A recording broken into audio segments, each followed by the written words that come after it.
Để tôi xem ai dám động vào người đàn ông của Yến Nhã Thanh tôi.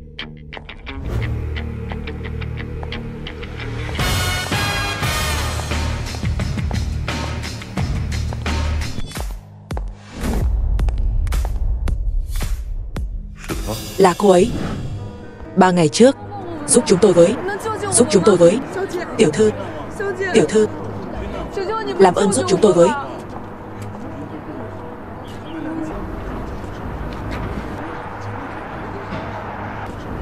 Này anh làm gì thế?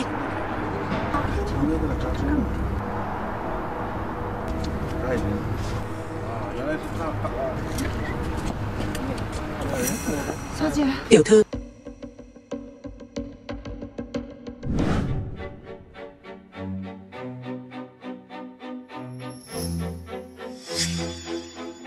Mạn phép hỏi tiểu thư, cô là Yến gia ở Kinh à? To gan. Thân phận đại tiểu thư Yến gia chúng tôi, loại người tầm thường như anh cũng có tư cách chất vấn sao? Hoang đường. Yến gia là một trong 3 gia tộc lớn nhất Yến Kinh, tương truyền huyết mạch tổ tiên lưu truyền đến nay. Ai mà không biết, con cháu Yến gia ở tầng lớp nào cũng đều xuất sắc vượt trội. Sao có thể đến Bình Giang này chứ? Tiểu thư nhà chúng tôi đương nhiên là vì người đàn ông của cô ấy mà đến. Người đàn ông của cô ấy, nghe nói là có cô em gái nào đó bị người đàn ông của tôi chơi đùa chán đến mức đá đi rồi. Là ai vậy nhỉ? Được lắm Diệp Thành, chẳng trách anh kiêu ngạo như vậy. Hóa ra không chỉ dựa vào Hùng gia mà còn có tiểu thư Yến gia này. Tôi đã nói rồi mà, Diệp Thành này chỉ là đồ bỏ đi thôi, làm sao có thể khiến Hùng gia cúi đầu. Thì ra sau lưng còn có Yến gia của Yến Kinh chống lưng. Diệp Thành, anh cũng chỉ là con chó bám váy phụ nữ thôi. Phim được dịch, thuyết minh Cô là cái thá gì chứ? Người đàn ông của tiểu thư nhà tôi không đến lượt cô đánh giá. Cô cái gì mà cô? Đừng nói con chó ở Triệu gia, mà cả Triệu gia các người trong mắt tiểu thư chúng tôi cũng chỉ là cóc ghẻ thôi. Đồ khốn kiếp, miệng lưỡi không xương. Nói chuyện có chừng mực chút đi. Yến gia các người cũng ghê gớm đấy, dám nói Triệu gia chúng tôi là cóc ghẻ. Đó giờ cô là người đầu tiên dám nói như thế đấy. Đúng là một lũ ếch ngồi đáy giếng. Đây là quà gặp mặt mà tiểu thư nhà tôi tặng cho anh Diệp. Một chiếc xe thể thao phiên bản giới hạn trị giá 1 tỷ, 2 căn biệt thự ở Bình Giang và Yến Kinh giá trị 10 tỷ, cổ phiếu tập đoàn Long Đằng trị giá 100 tỷ. Cái gì? Quà gặp mặt thôi mà 100 tỷ.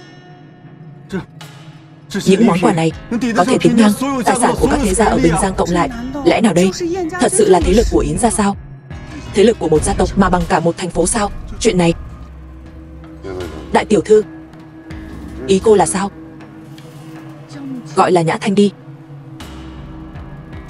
Không biết xấu hổ. Tiểu thư này là, cô ta là vị hôn thê cũ của tôi. Tôi muốn nhấn mạnh chút, tất cả những thứ này đều là những thứ mà Yến gia tôi không cần. Còn cô chỉ là món đồ mà anh ấy chơi chán rồi, bỏ vào sọt rác mà thôi. Cô, à đúng rồi, tôi đến đây để cướp hôn. Không ngờ là cô lại dễ dàng giao anh ấy lại cho tôi như vậy. Cảm ơn cô nhiều nha. Tiểu thư, tôi thấy cô ta từ khi tiểu thư đến, bất luận là phương diện nào đều không bằng một góc của cô. Tự biết vị trí của mình ở đâu đi. Cô dám xúc phạm tiểu thư nhà tôi như vậy. Cô Diệp Thành, hóa ra cô ta mới là chỗ dựa lớn nhất của anh. Liên quan gì đến cô? Diệp Thành, anh là một tên cặn bã, còn dám nói Triệu gia là do một tay anh đưa lên sao? Dự án biệt thự Bình Giang là do anh sắp xếp. Bây giờ xem ra anh chỉ là đồ hèn, bám váy phụ nữ thôi. Anh ăn của Triệu gia, mặc của Triệu gia, bây giờ còn một chân đạp 2 thuyền. Đáng mặt đàn ông sao? Cô dám bất kính với anh Diệp xem. Cô biết tay tôi nhịn cô hơi lâu rồi đấy. Nếu cô tiếp tục lỗ mãng như thế, tôi cho cô bốc hơi khỏi thế giới này. Diệp Thành, lúc nãy tôi còn tự trách mình, có phải bản thân có mắt như mù không? Còn muốn cho anh thêm một cơ hội, nhưng anh khiến tôi thật sự thất vọng. Tôi thật sự hy vọng anh có thể tạo dựng sự nghiệp cho riêng mình, có thể dựa vào thế lực của mình khiến Hùng gia cúi mình trước anh, khiêu khích tất cả thế gia ở Bình Giang. Đối đầu với anh, tôi thà có mắt như mù, không thấy Thái Sơn. Bây giờ tôi cảm thấy anh thật sự ghê tởm. Ngay cả đạo đức cơ bản nhất anh cũng không có.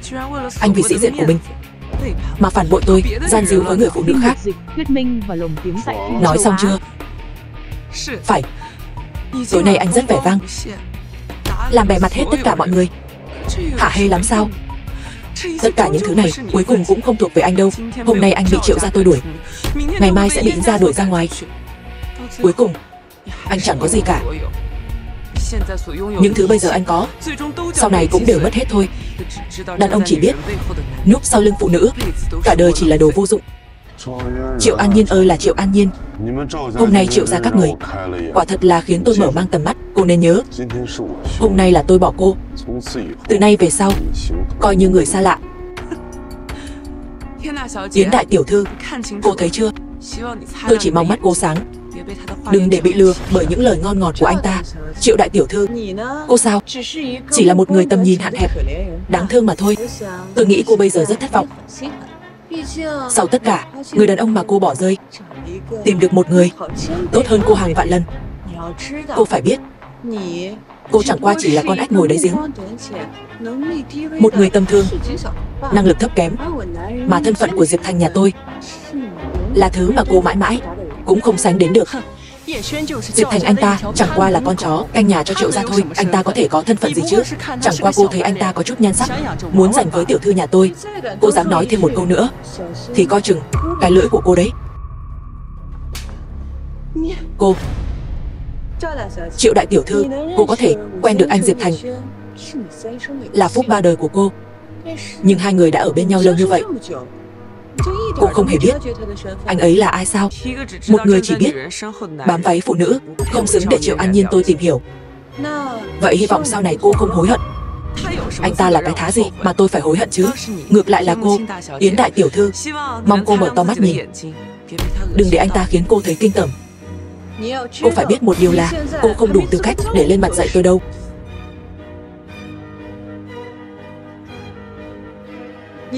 Các vị có mặt ở đây, nếu dám động vào người đàn ông của Yến Nhã Thanh tôi, thì kể từ giây phút đó, tất cả thế gia đó đều là kẻ thù của Yến gia tôi.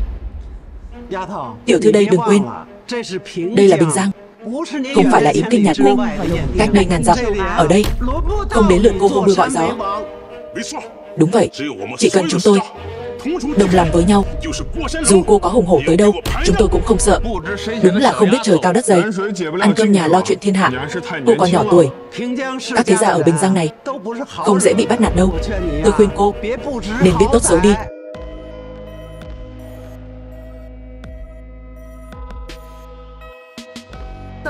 Trong vòng 3 phút, tôi muốn tất cả thế gia ở hội trường này phá sản hết.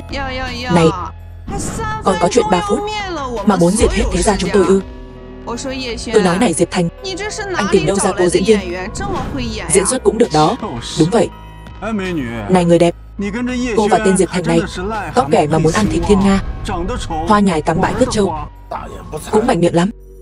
Còn muốn thanh trừng hết tất cả thế gia ở hội trường này, danh con như cô không đủ tư cách.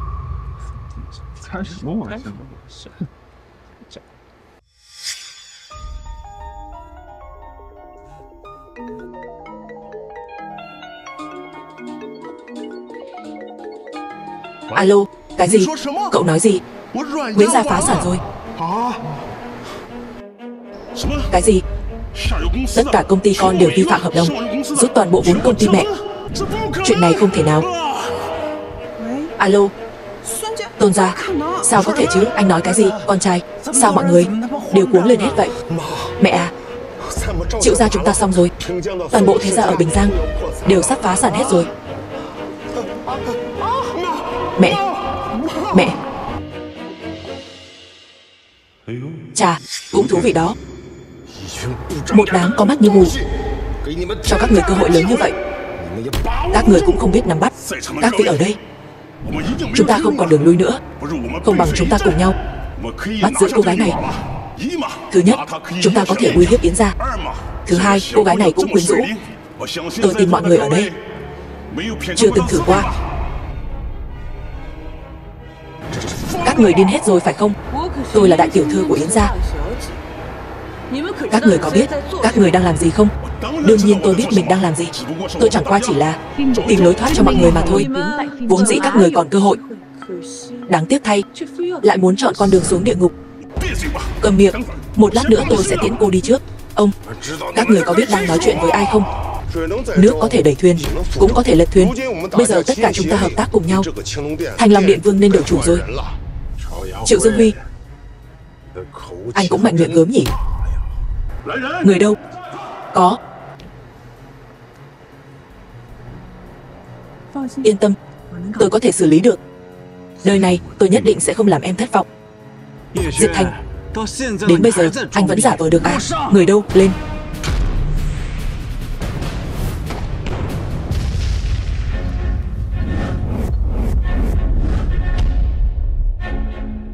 Tôi nhất định phải có được anh. Một đám vô dụng. Anh, rốt cuộc anh là ai? Hạng tôm tép mà cũng đòi biết thân phận của tôi. Anh, bái kiến Diệp Đế Sư. Bái kiến Diệp Đế Sư. Diệp Đế Sư vạn tuế.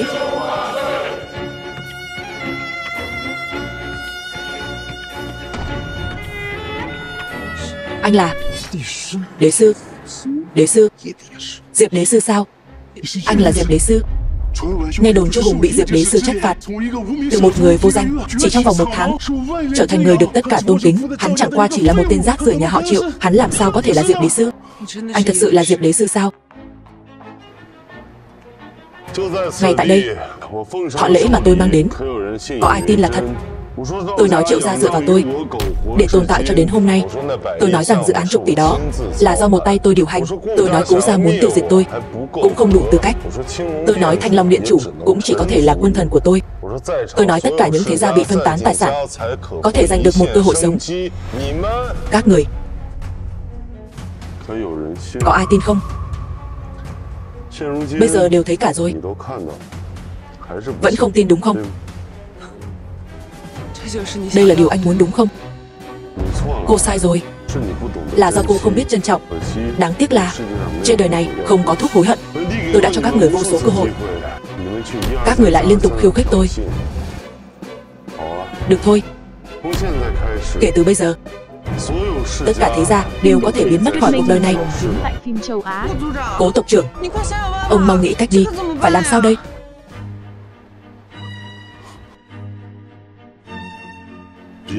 Đừng gọi tôi là tộc trưởng nữa. Từ giờ đã không còn Cố gia nữa rồi. Làm sao có thể như vậy? Sao lại thế được chứ? Nhà Triệu chúng tôi chỉ còn một bước nữa là trở thành gia tộc đứng đầu rồi. Diệp Thành, xã hội có luật pháp. Tôi hy vọng anh không gây rắc rối. Nếu không tôi sẽ để anh phải ngồi tù cả đời. Muốn giảng về luật pháp cho tôi à? Được thôi. Các người đều đòi đánh tôi, đe dọa tôi, mong được tiễn tôi xuống địa ngục. Vậy các người đáng tội gì? Bằng chứng đâu? Lời nói của anh tôi cảm thấy không thể tin được. Muốn chứng cứ đúng không? Từ hôm nay, Diệp Thành bị Triệu gia từ mặt, xóa bỏ hôn ước với An Nhiên. Diệp Thành chỉ là một con chó canh cửa của Triệu gia. Anh chạy không thoát đâu. Tôi sẽ xử anh như xử gà xử vịt. Cả đời này anh chỉ là đồ bỏ đi. Anh hôm nay buộc phải bỏ mạng tại đây. Bây giờ quỳ xuống cầu xin đi. Triệu gia tôi sẽ thương tình, cho cậu sống vui vẻ. Giờ các người còn gì để nói không? Vậy thì sao? Cùng lắm là mất hết. Cậu nghĩ hôm nay cậu có thể sống sót ra khỏi đây không? Được. Vậy thì tất cả quỳ xuống.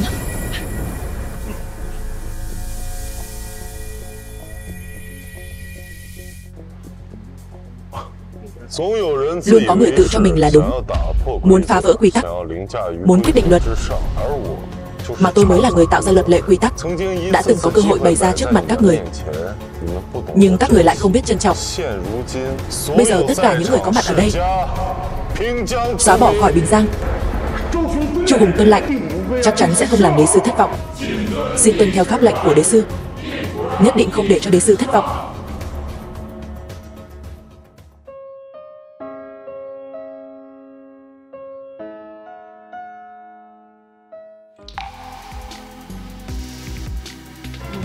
Không phải mình yêu anh ta chứ?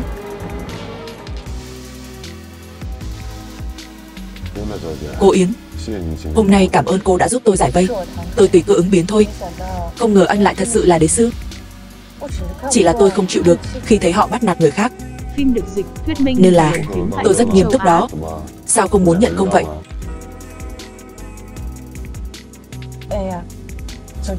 Cảm ơn vì đã cứu tôi 2 lần. Bọn họ lại dám làm chuyện như vậy. À anh Diệp, tiểu thư nhà chúng tôi mỗi ngày đều nhắc đến anh. Đây không phải là vừa làm chuyện tốt thì được đền đáp ngay sao? Cô nhiều chuyện thế, không cẩn thận về nhà tôi tính sổ cô đấy. còn không cho tôi nói. Cô Yến, lần này cô cố tình đến tìm tôi, chắc là không chỉ vì trả nợ ân tình. Đúng là không giấu được anh Diệp. Thật ra Nhã Thanh có một chuyện muốn nhờ anh. Cô cứ nói không cần ngại. Chuyện anh cứu tôi trước đây, mặc dù anh đã từng nói anh chỉ dùng một cây kim bạc là có thể kéo tôi trở về từ cõi chết. Y thuật của anh nhất định rất cao siêu, nên tôi muốn cầu xin anh cứu ông nội tôi. Chuyện này chỉ cần anh cứu được ông nội tôi, anh muốn tôi làm gì cũng được. Này cô à, tôi không có ý đó. Xin lỗi anh. Được rồi, cứ xem tình hình của ông cô trước đã. Đi thôi Thư Nhiên. Nhà hàng Thanh Long. Có chuyện gì vậy? Anh Thành, không sao, chỉ là bỗng dưng có nhiều cảm xúc thôi. Đúng rồi, 2 ngày vừa qua, ông nội đã dùng thuốc thân. Với lại, người giỏi y nhất Yến Kinh bây giờ cũng đang chữa bệnh cho ông. Hay là trước khi về, chúng ta ghé ăn gì đó. Nhưng thuốc đó không có tác dụng. Với bệnh của ông nội sao? Chỉ có thể tạm thời làm ổn định bệnh tình của ông nội, nhưng không có chuyển biến gì cả. Vậy sao? Xem ra, bệnh tình của ông lão này cũng không nhẹ. Tôi đã đặt chỗ rồi. Tôi đói lắm rồi. Đi thôi. Mời cô Yến vào bên trong. Mở cho tôi một phòng hạng sang. Tôi muốn cùng người đẹp dùng bữa. Xin lỗi anh, phòng hạng sang của chúng tôi hôm nay đã được đặt trước hết rồi. Thật sự xin lỗi anh. Hết chỗ thì sao? Cô lấy cho chúng tôi một chỗ là được rồi. Cô có biết người đứng trước mặt cô là ai không? Xin lỗi cô, nhưng người đến nhà hàng Thanh Long chúng tôi là người chúng tôi không thể đắc tội. Cái gì? Còn có người mà tôi không thể đắc tội sao? Người ở phòng tiên cảnh 1 là ai? Là Long chủ của Long Quốc đang ăn tối. Phòng 2 thì sao? Yến Kinh đang tiếp đãi khách mời. Tôi không tin. Phòng 3 thì sao? Phòng đó có 2 người thanh niên, họ là hội viên của nhà hàng Thanh Long chúng tôi. Hạng Kim Cương. Hội viên Kim Cương gì chứ? Cô đưa tôi và bảo bối của tôi đến phòng đó. Nghe chưa? Thiếu gia, chúng tôi thật sự xin lỗi. Cút đi, nếu không thì cô gọi chủ ra đây.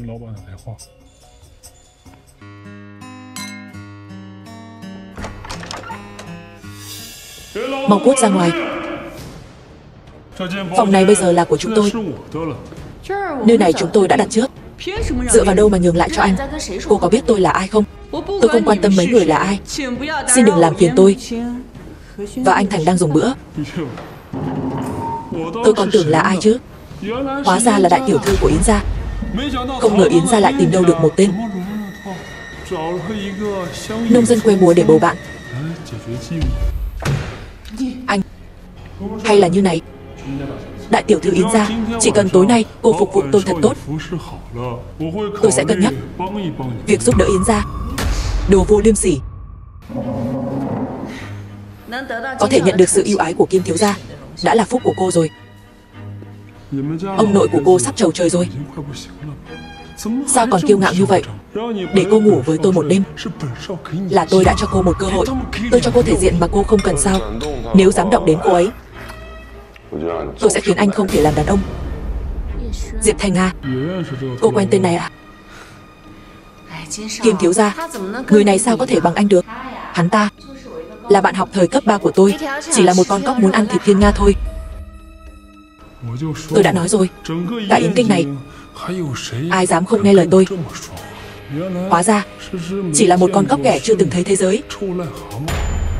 Này Diệp Thành, sao đã qua nhiều năm rồi anh vẫn không buông tha cho tôi vậy? Cứ bám theo như âm hồn. Yến gia sắp phá sản rồi. Diệp Thành, không phải là anh vay tiền mời cô Yến cùng anh diễn một vở kịch tán ra bại sản, người yêu tôi để cô Phó Hồng Nhan chê cười rồi. Anh Thành à, anh đang nói gì vậy? Thật là mỉa mai. Đường đường Yến gia tiểu thư lại giao du với một tên thấp kém như vậy. Cô Yến à, nếu thiếu tiền cô cứ nói với tôi nhé. Anh ta đưa cô bao nhiêu, tôi sẽ cho cô gấp 10 lần. Kim thiếu gia, anh ổn chứ? Nói thêm nửa câu nữa, tôi sẽ cho anh không thể làm đàn ông được nữa. Thảo nào kiêu ngạo như vậy. Hóa ra là có võ. Anh dám đánh Kim thiếu gia sao? Anh chán sống rồi à? Chuyện nhỏ ấy mà, tôi muốn đánh thì đánh. Đồ ngu dốt. Ở Yến Kinh này, anh ấy không chỉ là đại thiếu gia của Kim gia, mà còn là thành viên mới của đội đặc chiến Thanh Long. Chỉ một cái phẩy tay có thể khiến cả nhà anh sống không bằng chết. Chỉ với 2 thế lực này mà cũng muốn đụng tôi sao? Thật sự là cái thứ điếc không sợ súng. Anh tưởng nhà hàng Thanh Long Là nơi người bẩn thỉu như anh có thể đến sao? Tôi muốn biết là ai dám làm loạn ở đây. Giám đốc Vương, nhà hàng Thanh Long này từ khi nào lại xuống cấp như vậy? Đến con chó hoang cũng có thể đến. Đây không phải là Kim thiếu gia, thành viên mới của đội đặc chiến Thanh Long sao? Sau này chúng ta là người một nhà, mong anh sẽ giúp đỡ chúng tôi. Cút! Ai là người nhà với anh? Tôi bị người ta leo lên đầu đây này. Cái gì chứ? Là ai dám vênh váo với Kim thiếu gia? Là ai? Kéo tên đó lại đây. Giám đốc Vương, người này là do tiểu thư Yến gia đưa đến. Yến gia sao? Yến gia cái gì chứ? Ông nội cô sắp đi rồi, sắp không còn quyền lực nữa. Giám đốc Vương, Yến gia chúng tôi chỉ tạm thời gặp chút khó khăn. Anh nói thế có quá đáng không? 10 năm 10 năm này Yến gia cô còn không tiêu nổi 100 triệu cho nhà hàng Thanh Long. Sau này trong danh sách khách quý của nhà hàng Thanh Long chúng tôi sẽ không còn tên của Yến gia nữa. Khi nhà hàng Thanh Long của anh mới thành lập, Yến gia chúng tôi đã giúp các anh không ít. Sao bây giờ lại thừa nước đục thả câu? Vậy thì sao? Ăn một quả khế, trả một cục vàng. Mỗi nguyên tắc này mà anh cũng không nhớ. Anh không xứng để lên mặt dạy đời tôi. Được rồi,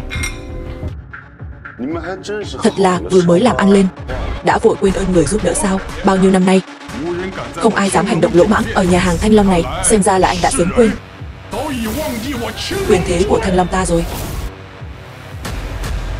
Đợi tới đại chiến thần đến, anh sẽ không còn cơ hội sống đâu. Kim thiếu gia, buông ra.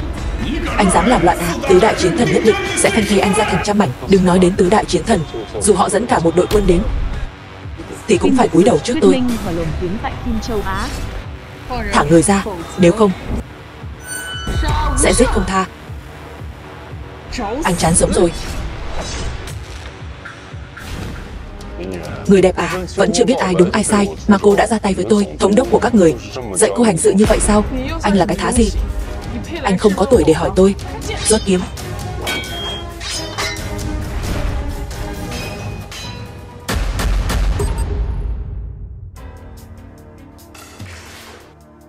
Vì sao anh biết thuật kiếm ngũ hành? Thân phận của anh là gì? Cô không đủ tư cách để biết tôi là ai. Nhưng kiếm thuật ngũ hành này, hồi 5 tuổi tôi đã luyện được. Không thể nào. Thủ lĩnh Ngọc Thiên, tôi nghe nói gần đây có một nhóm tà tu đông doanh đến lãnh thổ của ta, đe dọa đến an nguy của Long Quốc. Có khi nào là tên chết tiệt này không biết anh tu luyện gì mà mạnh lên như thế? Hóa ra là tà tu, bán nước cầu vinh, cõng rắn cắn gà nhà để đạt được công danh. Thủ lĩnh Ngọc Thiên, hãy nhanh thông báo cho tứ đại chiến thần đến tiêu diệt tên phế vật này, tránh để hắn gây tai họa. Vốn dĩ muốn tha cho cái mạng chó của anh, nhưng bây giờ thì anh không còn cơ hội nữa. Đồ xấu xa, anh muốn hại người của tôi sao? Kiếm pháp ngũ hành, băng quyền. Có vẻ như lão già Gia Cát rất coi trọng cô. Anh rốt cuộc là ai? Tôi đã nói rồi, tôi là ai. Cô không xứng để biết. Tôi thừa nhận tôi không phải đối thủ của anh. Chờ thống đốc đại nhân đến sẽ bắt sống anh. Ồ, vậy cô cứ xem hắn có dám hay không. Ai dám làm chuyện bậy ở nhà hàng Thanh Long của ta? Thống đốc đã đến, để xem anh còn vênh váo được bao lâu. Thống đốc đến, để tôi xem anh sẽ thế nào. Tham kiến thống đốc đại nhân. Đứng lên hết đi. Ngọc Thiên, chuyện gì vậy? Đại nhân, người này có thể là tà tu đông doanh. Hả? Người này không đơn giản. Nếu thật sự là tà tu, vậy chính hắn có thể kích động lão già đó. Tôi vừa mới tỉ thí với hắn, Long Bảo kiếm ngài ban cho tôi bị hắn đánh gãy rồi. Người có võ công như vậy không chỉ là người tà môn mà nội lực cũng thâm sâu khó dò. Thống đốc đại nhân, tên xấu xa phản quốc mưu danh như hắn còn nói, ngay cả khi ngài đến cũng phải cúi đầu trước hắn. Thật là một kẻ kiêu ngạo.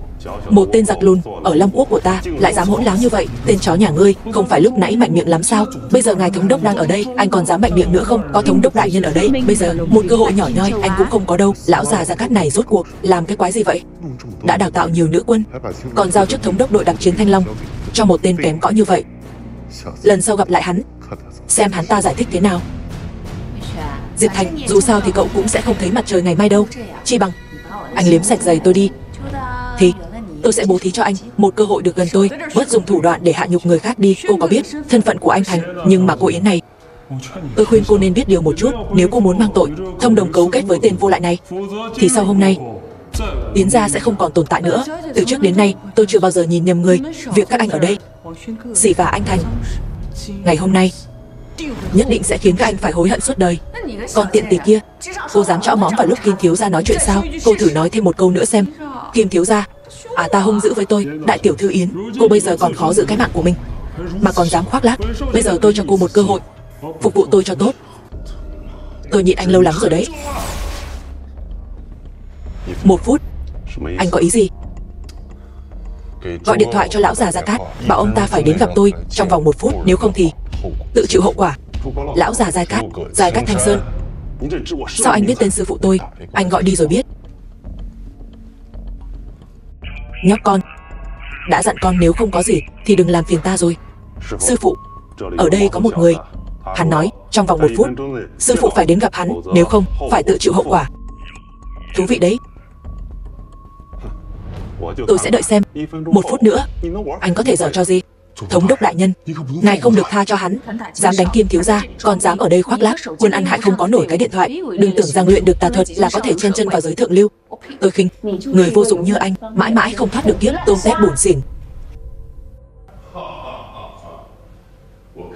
Để tôi xem là ai muốn gặp tôi. Bái kiến giáo quan. Bái kiến tổng giáo quan. Lão già Gia Cát. Lão già kia, nếu ông dám chạy, tôi sẽ đến Thanh Long Điện cắt hết râu của ông. Gia Cát Thanh Sơn, bái kiến Diệp đế sư. Sư phụ, người còn ngơ ra đó làm gì? Đừng để ông già này đánh con. Còn không mau bái kiến Diệp đế sư. Diệp đế sư, sao lần này quay về anh không nói với tôi một tiếng để tôi chuẩn bị đón ngài từ xa đến? Lão già Gia Cát, nhà hàng tệ hại này của ông còn muốn bắt tôi làm chó canh cửa. Không chỉ vậy, tên lính mới của ông, hắn còn dọa tiêu diệt cả nhà tôi. Diệp đế sư, chờ tôi xử lý chuyện này xong, nhất định sẽ thỉnh tội với ngài. Hôm nay tôi có việc bận, ông tự xử lý đi. Vâng. Bao giờ về tôi sẽ tính sổ với ông. Vâng. Thằng danh con, hai người suýt chút nữa đã làm mất cái mạng già này của ta rồi. Sư phụ, rốt cuộc hắn là ai? Sao người lại hành động như vậy? Nếu không nhờ đến sư thủ hạ lưu tình thì cậu đã thành phế nhân rồi. Hắn ta, ngày ấy chỉ đơn thuần chỉ điểm cho ta một vài điều, đã giúp ta có được thành tựu như hôm nay. Mà những điều ta học được cũng chỉ như hạt cát giữa sa mạc mà thôi. Ngài ấy là sự tồn tại được mọi người tôn kính ở giới cổ thuật. Còn nhớ lúc trước, lúc tứ đại chiến thần trở về trong cảnh thất bại thảm hại không? Chẳng lẽ đúng vậy, tứ đại chiến thần liên thủ tấn công mà đế sư chỉ dùng một chiêu đã khiến bọn họ trọng thương. Cho dù ta và tứ đại chiến thần cùng nhau kết hợp cũng không thể đánh bại được nửa chiêu thức của đế sư. Đây, đám danh con tụi bay còn không chịu cút đi nhận hình phạt. Kim Hào Kiệt, giám đốc Vương, hai người không tuân theo cung quy. Để ngăn chặn các người làm điều ác trong tương lai, tội chết có thể miễn, nhưng tội sống không thể tha. Trước tiên cắt bỏ kinh mạch, bẻ gãy xương cốt, đuổi khỏi Thanh Long Điện. Lão già này bên trong không sao đâu. Chuyện vừa rồi làm cô sợ rồi. Chúng ta đi thôi. Được.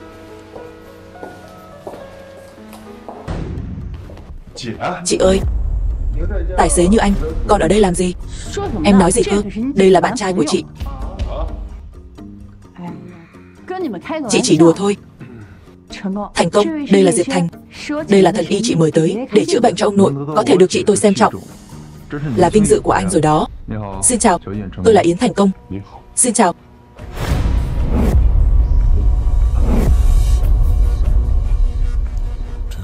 Thằng ngốc này không cảm thấy đau sao?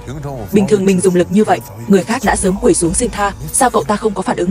Cậu em, vừa mới gặp mặt, cậu đã khó chịu với tôi như vậy, có phải là không lịch sự lắm không? Chút mánh khóe vặt vãnh này mà cũng dám bày ra trước mặt tôi. Tên đáng ghét, đừng tưởng được chị gái tôi nâng đỡ thì anh không biết kiêng nể ai. Yến gia chúng tôi không dễ chọc đâu. Thành Công, im miệng. Anh Diệp, được chị mời đến để khám bệnh cho ông nội. Nếu em dám làm khó anh ấy, chị sẽ kêu ông nội khóa thẻ đen của em. Chị, sao chị khôn nhà dại trợ thế? Im mồm. Nếu tôi là người bình thường, chút mánh khóe vừa rồi cũng đủ cắt đứt bàn tay tôi, khiến tôi tàn tật suốt đời. Nể mặt Nhã Thanh, tôi sẽ tha cho cậu lần này. Nếu có lần sau, Đừng trách tôi vô tình. Anh Diệp à, anh đừng so đo với cậu ấy. Anh nhanh xem bệnh giúp ông nội tôi đi. Anh hãy đợi đấy. Yến Kinh này không chấp nhận sự tồn tại của anh. Tạm thời cứ để hắn ta sống thêm vài ngày. Cha, chị Nhã Thanh về rồi. Này, vị này là... Chú hai, đây là Diệp Thành, là người con mời tới để chữa bệnh cho ông nội. Thật là vớ vẩn, trẻ tuổi như vậy có thể chữa được bệnh gì chứ? Cô tưởng việc khám bệnh cho ông nội là trò đùa sao? Dì hai, y thuật của anh ấy rất đỉnh. Trước đây ở Bình Giang anh ấy đã cứu con. Là cậu ta sao? Được rồi, cậu đừng gây thêm phiền phức ở đây nữa. Nhưng, được rồi, các cậu ra ngoài hết đi. Hãy để Hoa Thần Y chữa bệnh cho ông nội. Có chuyện gì thì nói sau đi. Bát thuốc trong tay Thần Y không chỉ không cứu được ông cụ mà còn hại ông hơn. Nhảm nhí. Anh có biết Hoa Thần Y là ai không? Yến Nhã Thanh, cô muốn hại chết ông nội cô sao? Là ai đang vu khống con gái tôi?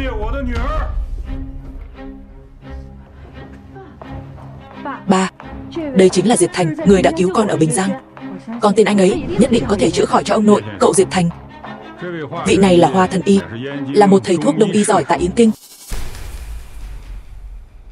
đã từng may mắn nhận được chỉ dẫn của đế sư. Y thuật của ông ấy nổi danh khắp thiên hạ. Vừa nãy cậu nói Hoa Thần Y không thể cứu được cha tôi, còn hại ngược ông ấy. Điều này có nghĩa là gì? Bác ơi, theo con thấy, cậu cha trẻ này chỉ là kẻ lừa đảo thôi. Chị Yến Nhã Thanh chắc là bị hắn bỏ bùa rồi. Nếu hôm nay cậu không nói ra được lý do thì đừng nghĩ đến việc bước ra khỏi Yến gia. Diệp Thành à, anh mau nói đi. Sao mình không nhớ ra trước đây mình từng chỉ giáo anh ta nhỉ? Ngoài ra, cô gái này ở bên ngoài mạnh mẽ vậy. Không ngờ còn có lúc khiến người khác cảm động như thế. Tôi nói, vị thần y này không cứu được ông lão. Anh từ đâu chui ra thế, còn dám ở đây nghi ngờ tôi? Cậu này, mặc dù cậu đã từng cứu Nhã Thanh nhà tôi, nhưng nếu dám nói lung tung ở đây, anh sẽ chết không toàn thây. Ba làm gì vậy? Con tin Diệp Thành nhất định có thể chữa khỏi cho ông nội. Con dám thề độc để đảm bảo. Yến tiểu thư, cô đừng để tên lang băm đó lừa cô. Tôi là chủ tịch hiệp hội đông y, được người đời gọi là hậu duệ của Hoa Đà. Hắn là cái thá gì mà dám ăn nói hàm hồ ở đây? Hậu duệ của Hoa Đà sao? Được thôi, vậy anh nói thử xem, gốc rễ căn bệnh của ông lão nằm ở đâu? Yến đương gia, nếu như các anh không tin lão phu thì cứ nói thẳng, không cần phải tìm một tên lang băm để làm nhục tôi. Nếu Yến gia đã mời được cao nhân, tại hạ xin cáo từ. Này, đừng chấp nhặt với trẻ danh làm gì, còn không mau quỳ xuống và xin lỗi. Hoa Thần Y ngay lập tức. Muốn tôi quỳ sao? Hắn có nhận nổi không? Hỗn xược, thằng vô tri. Đại danh Hoa Thần Y, cả kinh thành Yến Kinh này có ai không biết? Ai mà không nể thì ai cho phép cậu ở đây ra vẻ? Tôi chỉ đang giải thích sự thật. Đồ không biết tốt xấu. Nói về mối quan hệ, nói về kinh nghiệm, nói về y thuật. Một người trẻ tuổi ít kinh nghiệm như cậu lấy gì so với tôi? Ông được cái già mà y thuật còn kém các khía cạnh khác. Anh đừng kiêu ngạo như vậy. Có biết Hoa Thần Y ở Yến Kinh chúng ta danh vọng lớn thế nào không? Đây là người mà bao nhiêu hào thần quý tộc xếp hàng để được gặp. Hoa Thần Y à, anh đừng chấp nhận với tên nhóc này. Đây là chút lòng thành của Yến gia chúng tôi. Cái này, đây là tinh hoa trời đất được đế sư luyện nên. Anh biết thứ này sao? Tất nhiên là biết. Khi xưa thứ này do chính tay Diệp đế sư chỉ dạy cho lão phu. Tôi đạm chí thật. Hoa Thần Y được Diệp đế sư chỉ bảo thì làm sao không nhận ra vật này được chứ?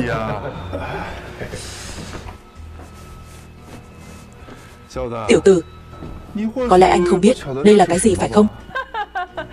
Mau đến xem. Bộ dạng ếch ghẻ chưa từng thấy bầu trời ngoài miệng giếng này. Loại bảo vật này sợ là hắn còn chưa từng nghe tới. Thầy thuốc giỏi như Hoa Thần Y, anh có thể tiếp cận với ông ấy là phúc phần anh tu trăm năm mới có được. Mọi người đừng nói nữa. Mọi người có biết thật ra Diệp Thành, thân phận thật của anh ấy? Đủ rồi, không cần giải thích nữa. Người trẻ tuổi chưa có kinh nghiệm cũng là chuyện bình thường. Một chai thuốc hỏng mà cũng xem như bảo bối. Cái gì? Thuốc hỏng sao? Tôi thấy anh ta không chỉ là tên lang băm, mà còn là một tên ngốc không biết gì. Đồ giả mạo, tôi nói cho anh biết, thuốc này có thể làm người đã mất sống lại. Dữ vậy sao? Hôm nay sẽ để anh được mở mang tầm mắt. Thứ được chính tay Dịch Lý sư luyện nên, mà có thể làm giả sao? Địa vị của mình trong lòng dân chúng, từ khi nào mà thành người toàn năng thế? Nhớ năm đó đế sư khen ta thông minh sáng suốt, có thể giúp người thoát khỏi đau đớn bệnh tật. Dừng lại, dừng lại. Anh nói thuốc này có thể làm người đã mất sống lại. Vậy tại sao lại vô dụng với bệnh của ông lão? Thuốc của đế sư không phải là thứ mà loại người như anh nghi ngờ. Đế sư dạy ngươi dùng miệng chữa bệnh sao? Nhã Thanh, cô đưa tên ất ơ này về là có ý gì? Còn nhóc này, có phải cô mời đến một diễn viên hài không?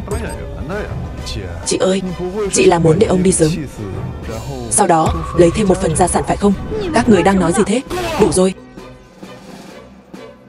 Gia đình các người coi tôi là không khí sao? Chàng trai, hôm nay cậu nhất định phải cho tôi câu trả lời. Nếu không, đừng trách tôi vô tình. Được. Lời tôi sắp nói đây, tôi chỉ nói một lần. Tôi mong các người vảnh tai nghe cho rõ. Diễn cũng hay đấy. Im đi, có gì to tát đâu chứ. Chàng trai cứ nói đi. Có tôi ở đây, không ai dám làm gì cậu đâu.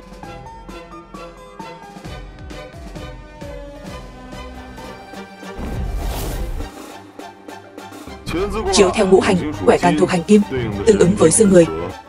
Quẻ trấn thuộc hành mộc, tương ứng với tứ chi. Quẻ ly thuộc hành hỏa, tương ứng với mắt. Quẻ khảm thuộc hành thủy, tương ứng với tai. Quẻ cấn thuộc hành thổ, tương ứng với nội tạng. Các quẻ mạnh tương tác với nhau, âm dương đảo ngược, làm cản trở năm giác quan của ông lão, làm đảo loạn cuộc sống của ông ấy. Vì ngũ hành bát quái khác nhau, cơ thể này sẽ phải quay về với cát bụi. Anh nói nhảm. Sao anh lại căng thẳng thế? Cha tôi sợ bị lừa đảo, sợ tên lang băm đó lừa mọi người, cho nên mới nóng vội. Chàng trai, nếu đúng như lời cậu nói, cậu có cách nào chữa cho ông lão nhà tôi không?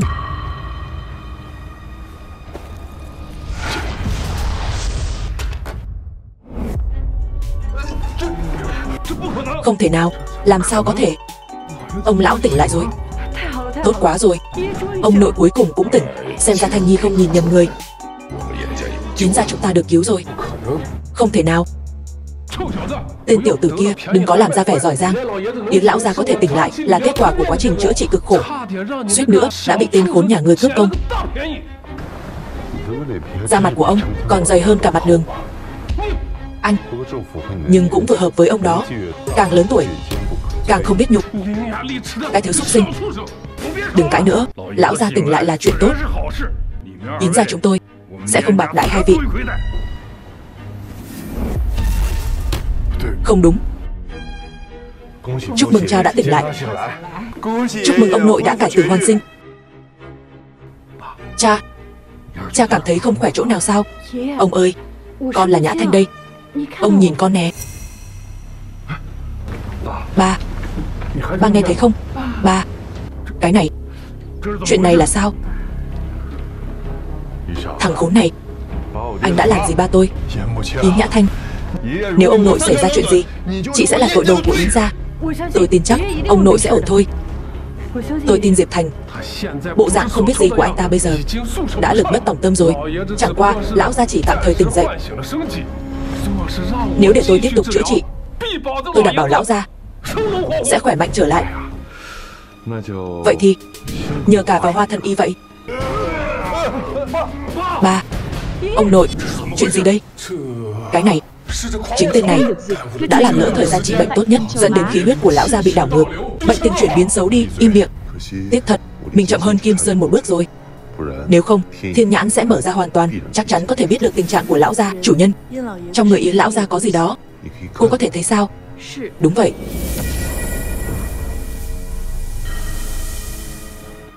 Đây là... Ai bảo anh chữa bệnh bằng đường tắt? Lão gia suýt chút nữa bị cậu tiễn lên trời rồi. Cậu còn làm gì ở đây nữa? Đừng tưởng rằng dùng thuật che mắt là có thể đánh lừa được chúng tôi. Sao giờ đến thở mà cũng không dám thế? Không phải vừa rồi anh nói ngũ hành mắt mũi gì đó sao? Hoa thần y, dựa vào bảo vật mà Yến gia tặng cho anh. Nhờ anh hãy xem thử mạch của lão gia. Anh xem lão gia rốt cuộc đang bị gì. Chuyện nhỏ. Nếu tôi phát hiện anh giở trò xấu gì sau lưng để làm hại lão gia, Yến gia tôi sẽ băm anh ra thành trăm mảnh, sẽ khiến cho tên lang băm này phải trả giá đắt. Mạch tượng của lão gia hiện đang rất yếu, khí huyết ở lồng ngực bị ứ đọng, sợ là khó mà qua khỏi. Chuyện này sao có thể như vậy được? Thân phận của anh Diệp, nhưng đều là do con nhỏ này tin vào những thứ yêu ma quỷ quái, là do cô làm lỡ việc trị bệnh của ông nội. Chẳng lẽ cô muốn hại lão gia đi đời? Chị à, chị vì tài sản của gia đình này mà cũng không tha cho ông nội. Chị không có ý đó, tôi không tin. Tất cả chuyện này là lỗi do cô, khốn kiếp. Sao các người cứ vo ve như ruồi nhặng, nói mãi không dừng.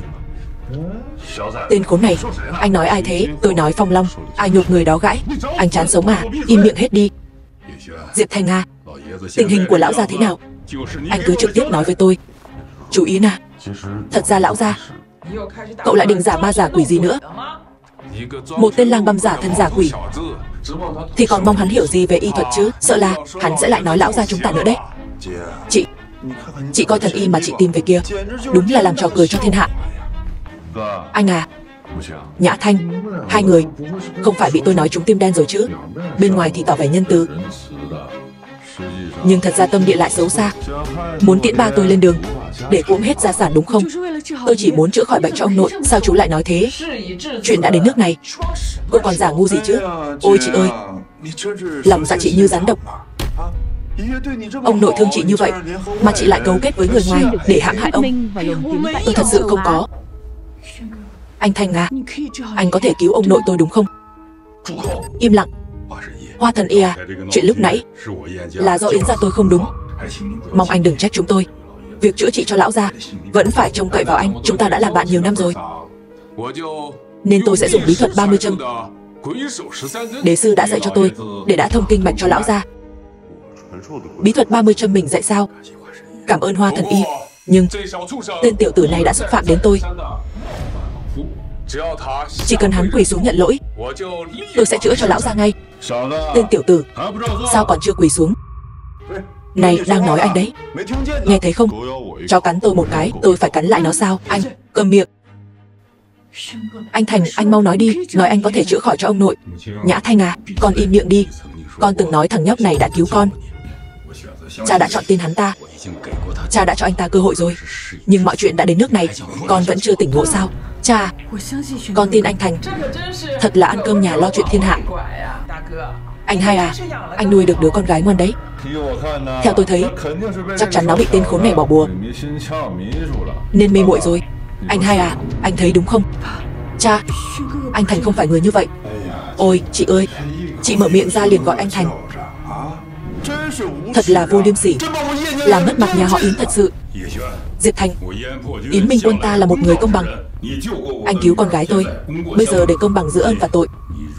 Nếu anh giúp cho con gái tôi tỉnh ngộ, tôi sẽ tha mạng cho anh. Nể mặt Nhã Thanh, tôi sẽ tốt bụng nhắc nhở các người một câu. Yến lão gia không phải là không có thuốc chữa, nhưng là người có thể cứu hắn chỉ có thể là tôi. Anh biết gì mà dám khoe khoang ở Yến gia? Người đâu? Đánh gãy chân tên này rồi đuổi ra ngoài cho tôi. Chờ chút, cha, lúc nãy anh Thành nói ngoài anh ấy ra không ai cứu được ông nội. Con có thôi đi không? Con đi về phòng đi. Không có sự cho phép của cha thì không được ra ngoài. Cha, Nhã Thanh cô không cần đi đâu cả. Hay nhỉ, cậu là người đầu tiên dám xen vào chuyện gia đình tôi. Tôi không hứng thú với chuyện nhà ông, nhưng người có thể cứu lão gia chỉ có thể là tôi. Tôi không tin. Yến gia không phải là nơi để anh giở trò. Thật buồn cười.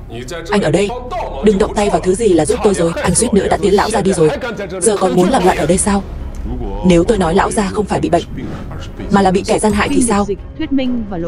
Cái gì? Vớ vẩn. Lão gia sống một đời lương thiện, không bao giờ gây thù chuốc oán, sao có thể có người hại chứ? Phòng kẻ gian bên ngoài thì dễ, phòng kẻ gian trong nhà mới khó. Anh nói vậy là có ý gì? Có phải anh muốn gây chia rẽ không? Tôi cho anh biết, cho dù vậy, Yến gia chúng tôi cũng không tha cho anh. Ngày này năm sau sẽ là ngày giỗ của anh. Tôi chỉ tiện miệng nói một câu. Sao hai người lại căng thẳng thế? Chẳng lẽ là hai người làm? Tôi. Vớ vẩn. Người nhà họ Yến ai cũng biết giữ phép tắc. Chúng tôi là người tốt hay xấu, trong lòng anh hai tự có đáp án. Người ngoài như anh cũng xứng để đứng đây chỉ trỏ sao? Người đâu? Chặt chân hắn vứt cho chó ăn. Ba, ông nội.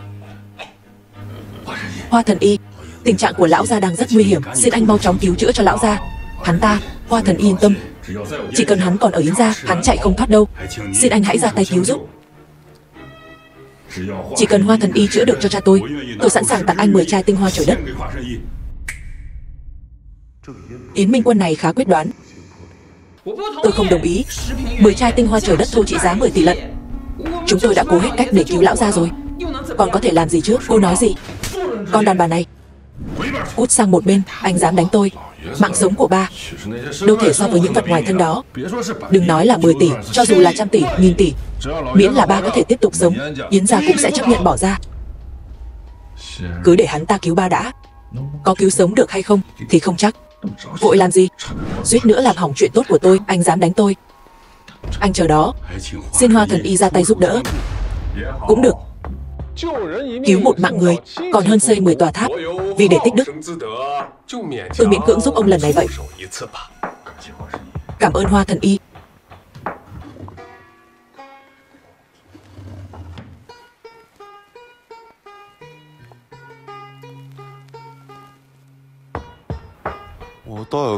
Tôi muốn xem bí thuật 30 châm mà đế sư tận tay chỉ dạy ông. Ông đã học được bao nhiêu?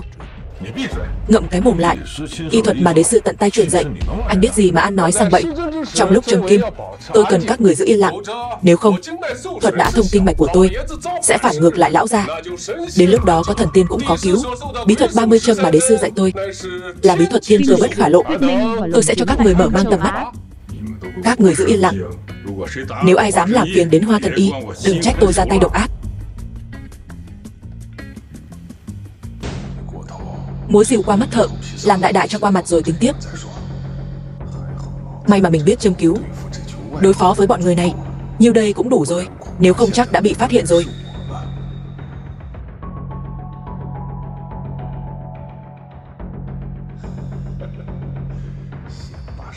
Lấy được 10 bình tinh hoa trời đất trước đã. Với số tài sản chục tỷ này, mình sẽ cao chạy xa bay. Sẽ không ai tìm được mình. Hoa Thần Y, nếu tôi đoán không sai thì anh chỉ đang châm cứu thông thường thôi, đúng không? Dám làm phiền đến tôi. Nếu tôi châm kim sai, anh có gánh hậu quả được không?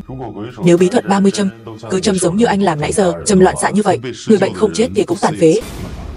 Anh biết gì mà nói.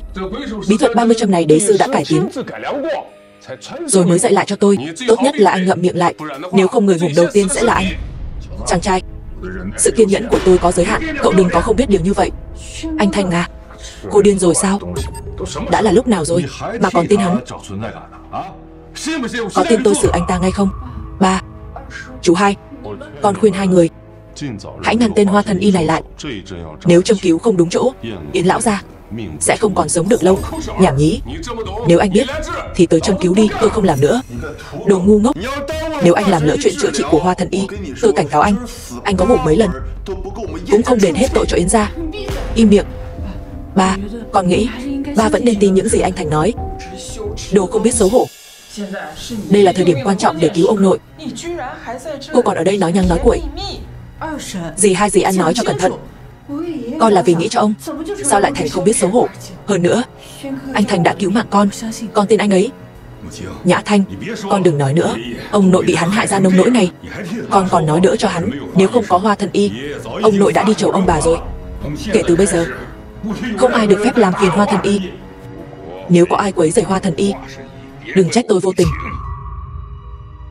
Yên tâm, có tôi ở đây, ông nội cô sẽ không sao đâu. Tôi hoàn toàn tin tưởng anh. Anh cứ yên tâm chữa trị cho lão gia.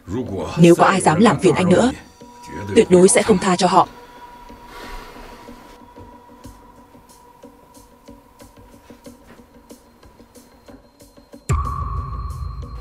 Ba, ông nội không hổ danh là thần y.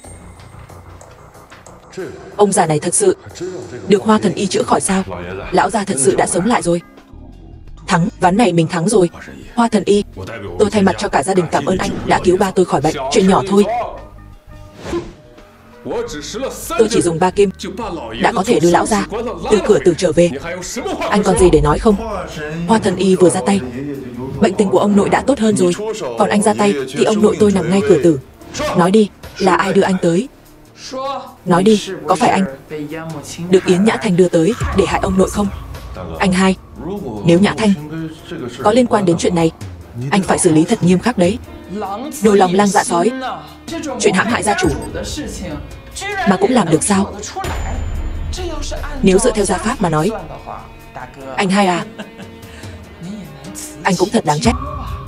Bác hai, bác vốn là người ngay thẳng, nhưng nếu bác lợi dụng quyền lực cá nhân vào chuyện này thì địa vị của bác ở Yến gia này chỉ tồn tại trên danh nghĩa thôi. Nhã Thanh, con làm ta thất vọng quá. Ba ơi, không phải như vậy đâu. Con muốn chữa bệnh cho ông thật mà. Thực ra thân phận của Diệp Thành là... Vẫn chưa biết sai sao? Ba, con còn dám cãi? Ông quá đáng vừa thôi Yến Minh Quân. Chuyện gia đình tôi cậu cũng dám xen vào ư? Cậu muốn đi bán muối sao? Con gái của mình mà không tin, lại tin vào lời vu khống của kẻ xấu, vậy cũng đáng làm ba sao? Cậu là cái thá gì? Chuyện gia đình tôi, cậu không xứng để xen vào. Quốc có quốc pháp, gia có gia quy, phạm sai lầm thì phải nhận. Tôi nói đúng không? Cút. Còn chưa đủ sao? Cậu thật kiêu ngạo, nhưng cũng chẳng có thực lực gì. Cậu cũng coi thường tôi quá rồi đó.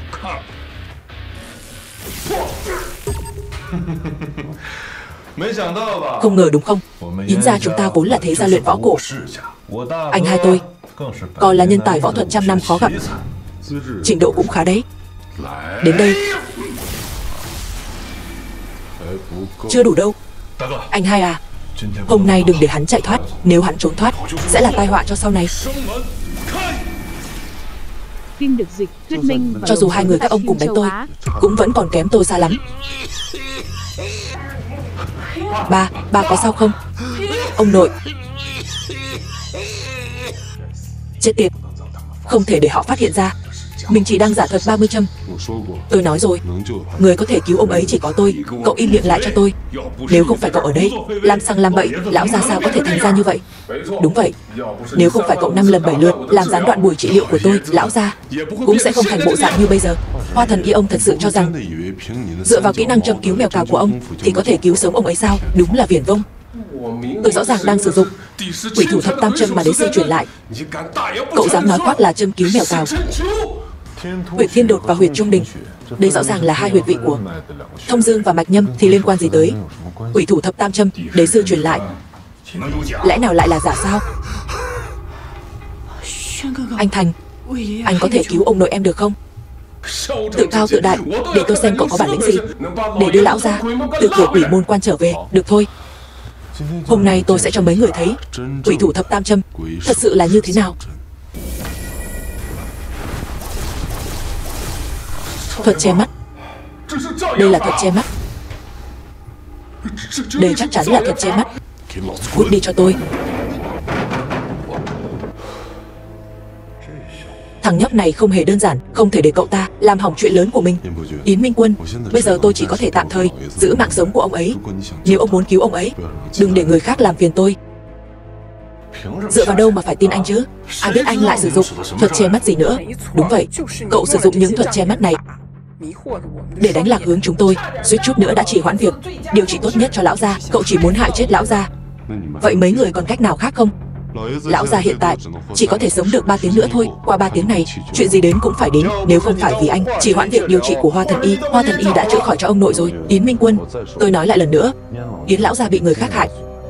Vừa rồi tôi đã phá vỡ trận pháp ngũ hành, nhưng không ngờ bên trong trận pháp lại có bọ ngải. Khi phá vỡ trận pháp đã kinh động bọ ngải, dẫn đến tình trạng ứ trệ khí huyết, không thể lưu thông. Cậu nói lão gia bị kẻ gian hại, có bằng chứng gì không? Không, nhưng chỉ cần có thể lấy được bọ ngải ra thì coi như có thể chứng minh những gì tôi nói là thật. Anh đừng nghe lời cậu ta. Anh, vừa nãy cậu ta suýt chút nữa đã hại lão gia rồi. Anh tuyệt đối đừng nghe lời hắn. Yến Minh Quân, tôi cho ông một cơ hội nữa để lựa chọn. Ba à, anh Thành là người đã kéo con về từ quỷ môn quan. Đứng lại. Anh xúc phạm Yến gia, hại gia đình tôi. Còn muốn đi sao? Tôi mà muốn đi, trên đời này chưa ai có thể cản tôi lại. Được lắm, hôm nay tôi sẽ dạy cho cậu biết lễ độ. Dựa vào anh sao? Không xứng. Cậu, khoan đã. Có chuyện gì? Ông cũng muốn dạy tôi cách làm người à? Anh có cách gì? Lấy bọ ngải đó ra, dùng lửa luyện nó. Dùng lửa? Gì chứ? Dùng lửa sao? Ý cậu là gì đây? Vậy anh có cách nào khác không? Cậu nắm chắc bao nhiêu phần thành công? Không đến 50%. Vậy thử một lần đi. Lựa chọn khôn ngoan đấy. Anh hai, anh không thể để cậu ta làm bậy được. Có chuyện gì xảy ra, tôi sẽ chịu trách nhiệm. Anh hai, mạng sống của lão gia, anh gánh nổi không? Nếu còn chậm trễ, tính mạng của lão gia coi như xong. Các người còn có cách nào khác sao? Lửa lên.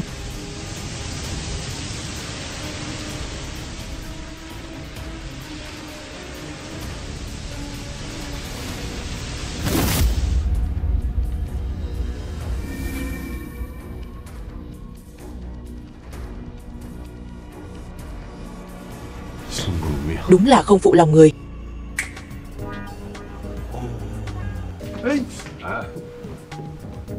Không cần lo, ông ta chạy không thoát khỏi Yến gia đâu. Ba, thật không ngờ cậu ta chữa khỏi cho lão gia thật rồi. Ba, ông nội sắp tỉnh rồi.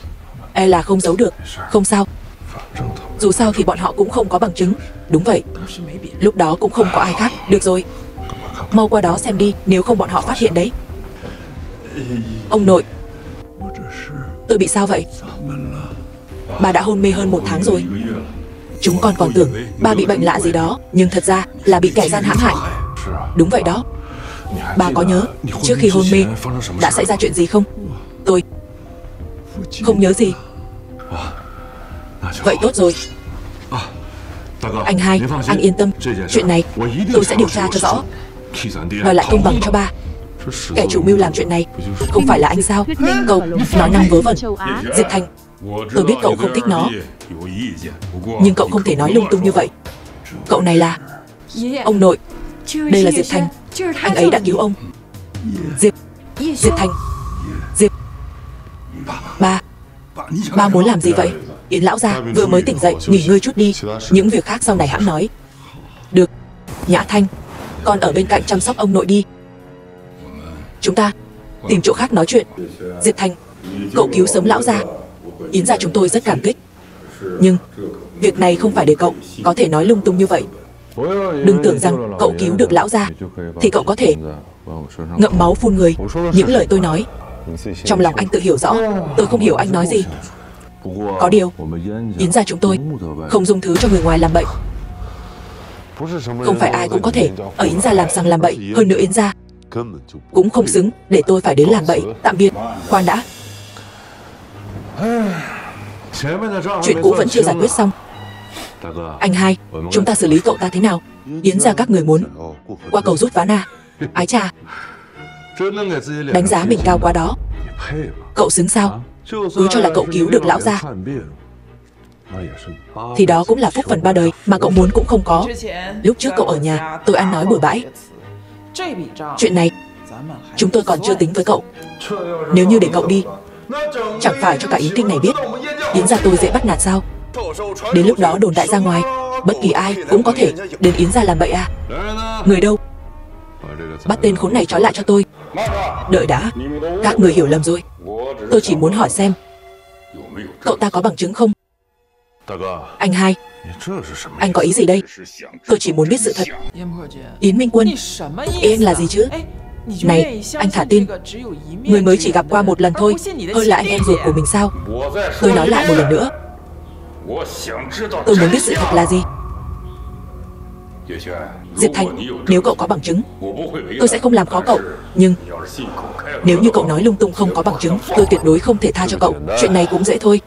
Bọ ngải một khi rời khỏi vật chủ sẽ lập tức trở về bên cạnh người nuôi nó. Chúng ta thả bọ ngải ra, thử là biết ngay thôi.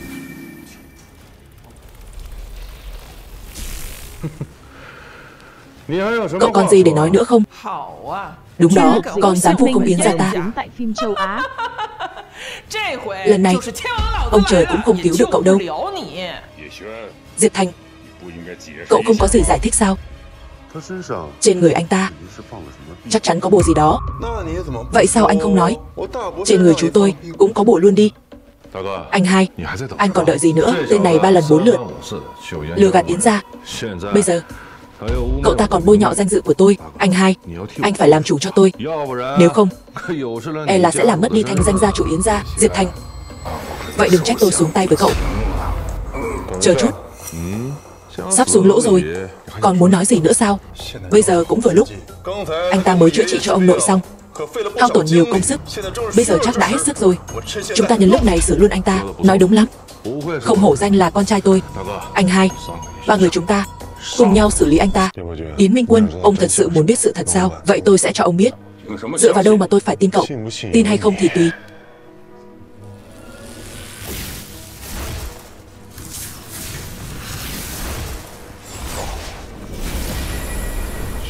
Huyền Hoàng nghe lạnh. Tái tạo thời không? Anh hai, thằng khốn này chắc chắn lại dùng thuật che mắt gì đó. Tôi sẽ vạch mặt cậu ta. Đứng im. Tôi xem ai dám động đến cậu ta. Anh hai, rốt cuộc anh có ý gì đây? Tôi chỉ muốn biết chân tướng là gì. Đây là gì? Sự thật. Khi trục gương được mở ra, tất cả sự thật sẽ được phơi bày. Tin hay không, các người tự mình xem xét. 3. Nếu cậu dám giở trò, cậu cũng biết hậu quả rồi đó. Thầy, ông xem ngũ hành bát quái phải bày trí thế nào? Cái này không thể nào. Yến Minh Quân, xem xong cái này, chân tướng mà ông muốn sẽ được phơi bày. Tôi muốn lão già đó. Chuyện nhỏ. Chuỗi hạt vật này tôi đã ếm vào trận ngũ hành lịch chuyển. Chỉ cần để lão già đó đeo 7 ngày, ông ta sẽ trở thành người thực vật. Sau đó các người có thể đem bọ ngải chúa đưa vào cơ thể ông ta. Như vậy sau 77-49 ngày, lão già đó không còn đường sống.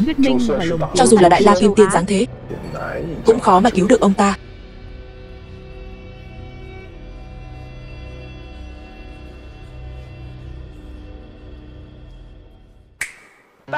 Ba nhìn này, mấy thứ quý giá này là do cháu trai của ba đặc biệt đi tìm khắp nơi để tặng ba.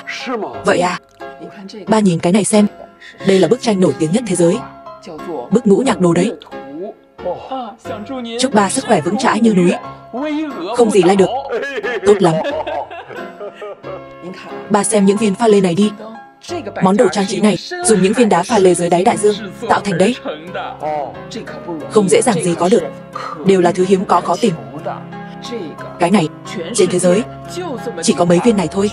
Tất cả đều do cháu trai ba tặng đó. Ôi, cháu trai của tôi thật có lòng. Được lắm, không buộc ông nội thương con. Ba nhìn này, chuỗi hạt này cháu trai của ba đặc biệt lặn lội xa xôi đến Ấn Độ thỉnh về đó. Cái này sao? Đúng vậy. Ba nhìn xem, chuỗi hạt này không chỉ có công dụng kỳ diệu trong việc duy trì sức khỏe, ngoài ra còn có công dụng thần kỳ kéo dài tuổi thọ. Tốt quá. Ba nhất định phải đeo nó mọi lúc mọi nơi. Tốt. Tốt lắm.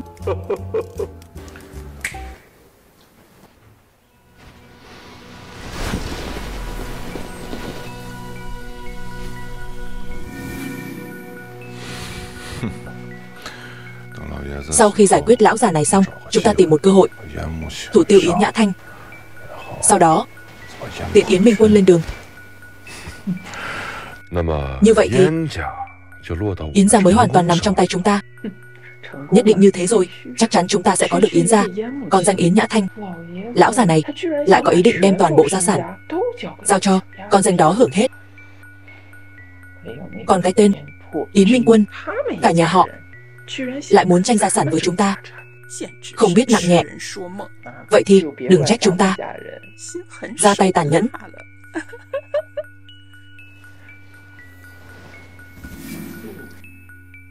Yến Minh Quân, ông cũng rõ hết rồi.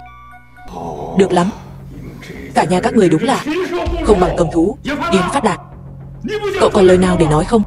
Anh hai, Phim được hai anh em chúng ta và lồng tiếng tại phim châu vào Á. sinh ra tử mới có được ngày hôm nay. Anh không tin tôi sao? Yến Minh Quân, anh tốt nhất đừng ép chúng tôi đến bước đường cùng. Vậy cậu nói tôi biết mấy chuyện này là sao?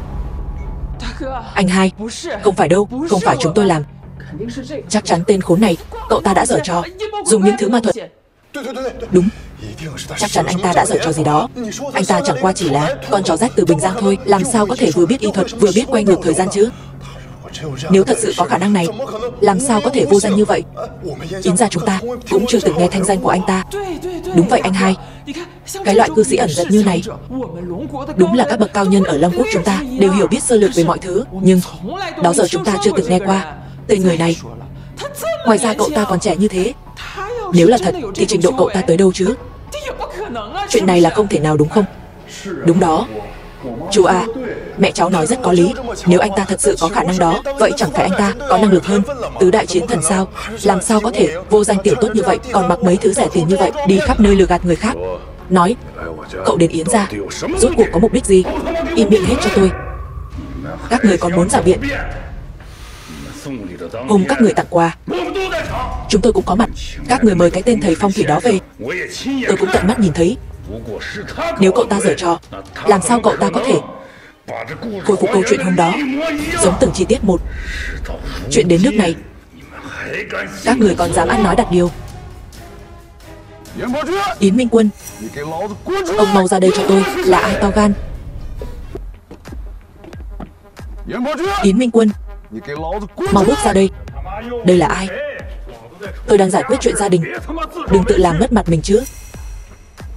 Ý anh là tôi tự tìm phiền phức sao? Anh Kim à, tôi không nói anh. Tôi đang bận chút việc riêng, không biết là anh đến. Thật xin lỗi. Yến Minh Quân, con gái của anh thật có bản lĩnh. Anh Kim, ý anh là sao? Chẳng lẽ con gái tôi đắc tội với anh? Chuyện này có hiểu lầm gì không? Hiểu lầm sao? Con trai tôi đã tàn phế rồi, thì hiểu lầm gì ở đây? Anh Kim, anh nói sao? Ai đã làm chuyện đó? Yến gia chúng tôi nhất định sẽ đòi lại công bằng cho anh. Đòi lại công bằng sao? Vậy thì đưa con gái anh ra đây để tôi xử lý. Cái gì?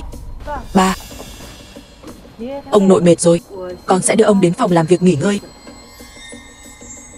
Ba, sao ba nhìn con như vậy? Con đã làm gì Kim thiếu gia?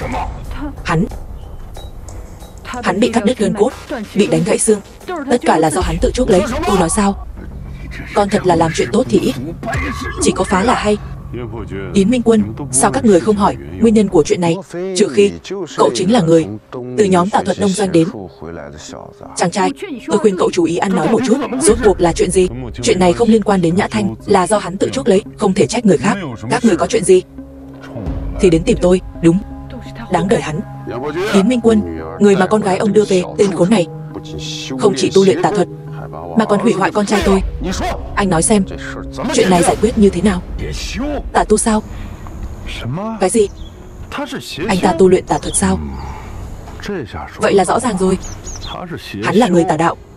Anh hai, những gì anh vừa nhìn thấy đều do thuật che mắt. Chắc thằng nhóc này cố tình khiêu khích chúng ta. Đúng rồi, nhất định là thằng khốn này đã dùng tà thuật để hãm hại chúng ta.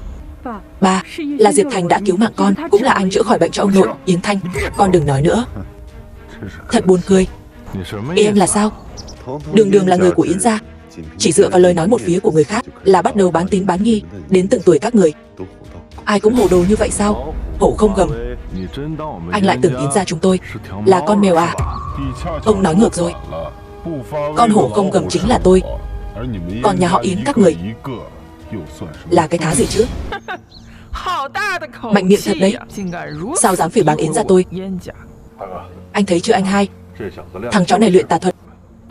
Hắn đến nhà chúng ta chắc chắn có mục đích bất chính nào đó. Ba, anh Thành thật sự không giống như lời họ nói là Kim Hào Kiệt. Hắn 5 lần 7 lượt làm nhục con, còn muốn quấy rối con. Anh Thành là người ra tay giúp đỡ con. Yến Nhã Thanh lọt vào mắt xanh của con trai tôi, đó là may mắn của cô. Nếu không có Kim gia thì cũng không có Yến gia các người. Đúng thế, anh Kim nói chí phải, đồ không biết tốt xấu. Cô nghĩ tại sao Yến gia chúng ta dựa vào đâu để tồn tại đến bây giờ?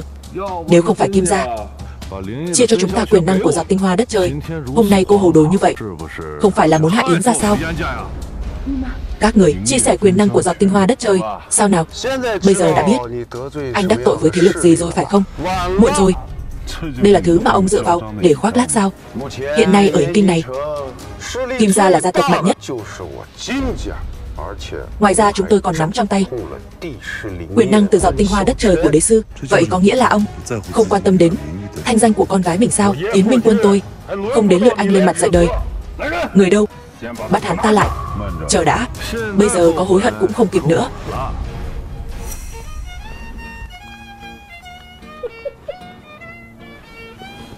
Bắt đầu từ hôm nay, cắt đứt mọi hợp tác với Kim gia, lấy lại tất cả giọt tinh hoa đất trời của Kim gia. Tôi không nhìn nhầm chứ? Tên tiểu tử, đã là thời đại nào rồi? Anh vẫn còn xài điện thoại cũ vậy sao? Anh nên để nó trong viện bảo tàng, có thể làm vật trưng bày đó. Nghèo kiết xác ra, còn ở đây giả vờ giả vịt. Anh nghĩ anh là ai? Một cuộc điện thoại có thể cắt đứt con đường làm ăn mấy chục năm của Kim gia sao? Tôi xem thường anh rồi nhỉ? Trả giày cho tôi anh còn không xứng. Lát nữa ông sẽ biết, dù ở Yến Kinh hay là Long Quốc, người dám nói chuyện với tôi như thế không tới 5 người. Thật trùng hợp, ở Long Quốc dám nói chuyện với tôi như vậy một người cũng không có. Tên tiểu tử, có phải anh bị dọa sợ rồi không? Anh tưởng anh là thiên vương sao?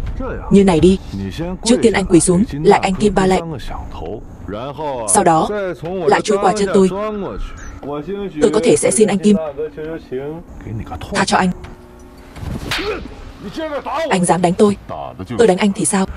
Anh còn dám nói lung tung, có tin tôi đánh ông tàn phế luôn không? Dám đánh ba tôi còn ồn ào nữa, anh cũng sẽ bị trừng phạt cùng ba anh.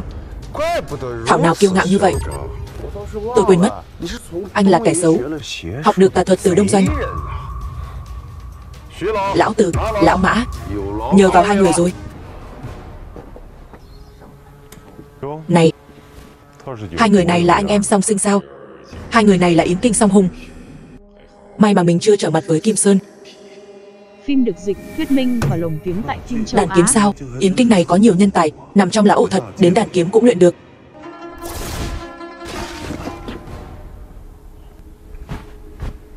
Được đấy, có một chút bản lĩnh đấy. Nhưng đối với tôi cũng chỉ là ruồi muỗi thôi. Hai vị, tên khốn này dèm pha hai vị như vậy, hai người đừng tha cho hắn, cứ chơi tới đi. Có chuyện gì thì tôi chịu trách nhiệm. Chiêu diễn đàn sao? Hôm nay sẽ cho các người về đoàn tụ với tổ tiên.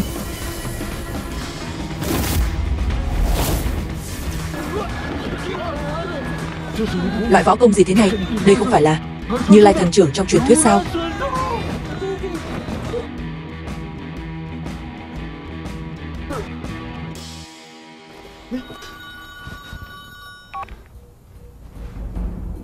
Alo, không ổn rồi, quyền năng của tinh hoa đất trời bị thu hồi lại rồi. Cái gì? Giọt tinh hoa đất trời bị thu hồi lại rồi. Anh rốt cuộc là ai? Anh chưa đủ tư cách để biết đâu. Được thôi, anh cứ chờ đó. Đừng nghĩ rằng biết một chút tà thuật thì có thể kiêu ngạo như vậy. Tôi nhất định sẽ quay lại tính sổ với anh. Anh Kim à, bởi vì anh, con trai của Kim gia đã tàn phế rồi. Yến gia tôi phải chịu tội. Cũng là bởi vì anh, chúng tôi đã đắc tội với Kim gia. Chỉ mỗi Kim gia thôi mà. Làm sao? Anh có biết ở Yến Kinh, Kim gia là thế lực mạnh nhất. Ngay cả Yến gia chúng tôi cũng phải dựa vào họ để tồn tại. Đừng nói chỉ mỗi Kim gia, cho dù toàn bộ Yến Kinh không xứng đáng là đối thủ của tôi. Anh hai à, anh cũng thấy rồi đó, hắn luyện tà thuật. Hơn nữa hôm nay đã đắc tội với Kim gia. Nếu hôm nay không diệt trừ hắn, Yến gia có sa cơ thất thế, sẽ mãi mãi không vực dậy được. Anh hai anh còn chần chừ gì nữa? Chỉ có tiêu diệt hắn, chúng ta mới có thể có cơ hội cải tử hoàn sinh. Diệp Thành, cho dù anh từng cứu con gái tôi và ba tôi, thì tôi cũng chỉ có thể cho cậu một cơ hội cuối cùng, tự phế bỏ tà thuật. Tôi sẽ chờ cho cậu một con đường sống. Cho tôi một con đường sống sao? Chỉ dựa vào các người. Ba đang làm gì vậy? Diệp Thành đã cứu hai mạng người Yến gia. Ba, sao ba có thể vô lý như vậy chứ? Hắn là người tu tà đạo. Hôm nay Yến gia tha cho hắn, sau này Yến gia ta sẽ bị Long Quốc tính sổ. Yến Minh Quân, trong lòng ông, mạng của con gái ông không quan trọng bằng việc làm ăn, danh tiếng của con gái ông cũng không quan trọng bằng ý muốn của tên vô lại Kim thiếu gia sao? Diệp Thành, cậu là cái thá gì mà dám nghi ngờ phán đoán của tôi? Nếu không phải vì cậu từng cứu người của Yến gia, giúp ba tôi khỏe lại, thì cậu đã sớm hổm rồi. Tôi tôn trọng cậu nên mới gọi cậu một tiếng Diệp Thành. Tôi coi thường cậu thì ngay cả con chó của Yến gia cậu cũng không bằng. Nghe chưa? Cậu ở Yến gia còn không bằng một con chó. Tiểu tử, cậu cũng không tự xem lại mình, cậu đang ở tầng lớp nào? Rác rưởi Yến gia vứt đi, anh nhặt về đi, chắc cũng đủ anh sống cả đời. Có người khi sinh ra đã ở ngay vạch đích, có người dù cố gắng cả đời cũng không với tới được vị trí này. Mà anh, người trong đống rác thải đó, sẽ không bao giờ với tới được. Các người làm tôi thật thất vọng. Anh Thành, xin lỗi anh. Được rồi, không hổ danh là gia tộc đứng đầu Yến Kinh, thật là oai phong. Các người quên rồi ư? Ông nội dạy chúng ta làm người phải khiêm tốn, phải sống tốt với người khác. Bây giờ mọi người làm thế thì có đúng với những điều ông nội đã dạy dỗ hay không? Cô mà có quyền nói sao? Ông nội cô dạy chúng tôi cách làm người, nhưng chưa bao giờ dạy chúng tôi cách đối xử với rác rưởi. Cô cái gì? Hôm nay đắc tội với Kim gia đều là lỗi do cô. Chờ vài ngày nữa chúng tôi đưa cô đến tạ lỗi với Kim gia. Nếu đắc tội với họ, Yến gia chúng ta sẽ không ngóc đầu lên được, thì cô sẽ là tội nhân lớn nhất. Yến Nhã Thanh, Diệp Thành đã cho chị ăn bồ mê thuốc lú gì lại khiến chị dại trai như vậy? Chị đừng quên, chị là người của Yến gia, phải lo nghĩ cho gia tộc Yến, là trách nhiệm đầu tiên của chị. Yến gia thật là nuôi ong tay áo, cô gây ra cho Yến gia phiền phức lớn như vậy, cô phải hoàn toàn chịu trách nhiệm. Đúng vậy, cô làm ảnh hưởng đến sự phát triển của gia tộc, cô phải hoàn toàn chịu trách nhiệm. Yến Minh Quân, tôi muốn nghe ý của ông. Thử những chuyện lo nghĩ cho gia tộc là bổn phận của người nhà họ Yến. Nếu hôm nay tôi hy sinh vì Yến gia, tôi ra đi cũng nhắm mắt. Nhã Thanh, con là người của Yến gia, đóng góp một chút cho sự nghiệp của Yến gia cũng là chuyện nên làm. Ba, Nhã Thanh, rồi con sẽ hiểu tại sao ba lại chọn cách này. Ông có chắc đây là câu trả lời của ông không? Giả vờ cái gì? Yến gia tôi không đến lượt anh nói. Thành công. Anh chán sống rồi.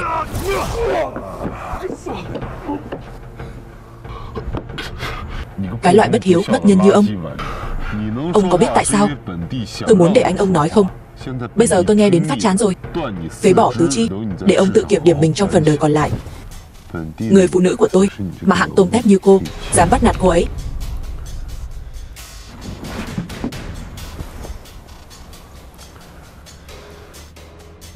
Yến Minh Quân, hôm nay tôi tha cho ông một mạng, coi như là trả cho ông công ơn nuôi dạy Yến Thanh. Kể từ hôm nay, hai người không còn liên quan gì đến nhau nữa. Chúng ta đi.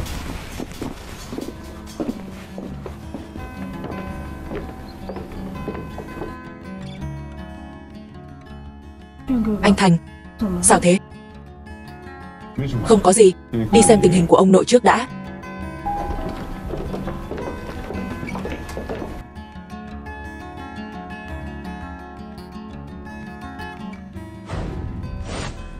Đứng lại. Cậu tưởng Yến gia không còn ai sao?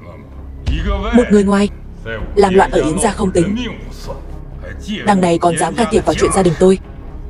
Con gái tôi không đến lượt người ngoài như anh quản. Xử hắn đi.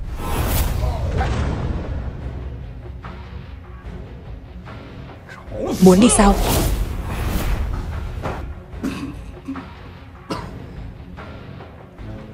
Sức mạnh của ông chỉ có vậy thôi sao? Dù Yến Minh Quân này có chết, tôi cũng phải bắt anh trả giá. Kinh môn mở. Đốt cháy sinh mạnh, kích phát tiềm năng. Ở trước mặt người khác thì chiêu thức này rất mạnh, nhưng trước mặt tôi cũng chỉ là hàng tôm tép mà thôi.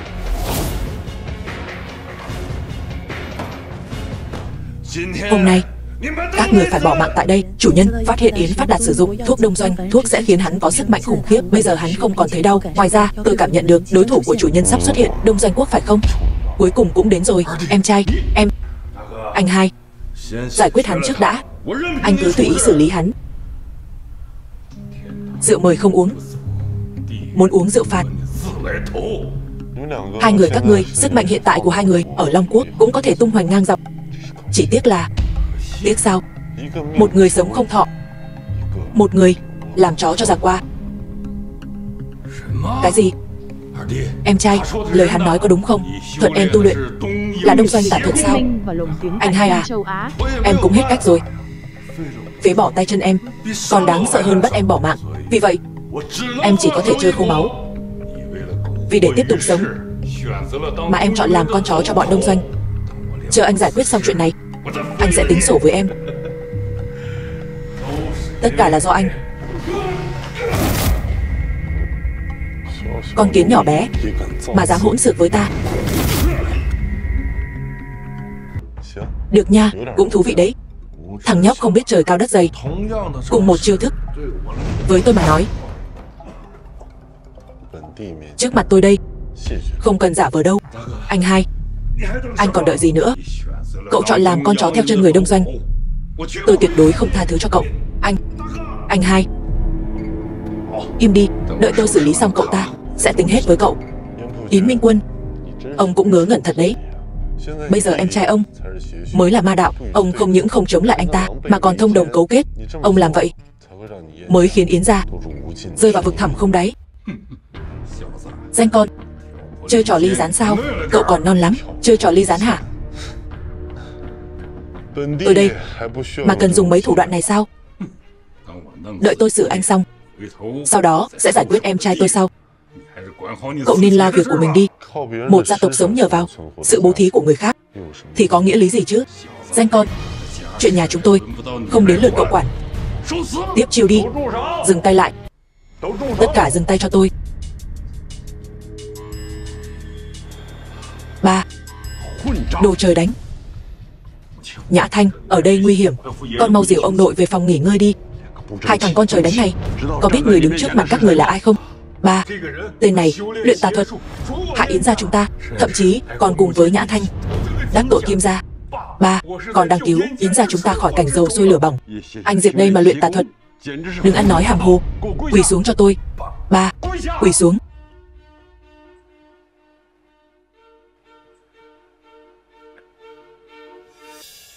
Yến Bách Thiên khấu kiến Diệp đế sư. Đứng lên đi. Yến lão gia, Yến gia nhà ông có hai người con trai tốt quá đó. Thuyết minh và lồng tiếng tại phim đế châu sư Á. Diệp Thành, cậu chính là Diệp đế sư. Người tính không bằng trời tính. Thật không ngờ Diệp đế sư vạn người tôn kính lại đại giá quang lâm đến Yến gia chúng tôi.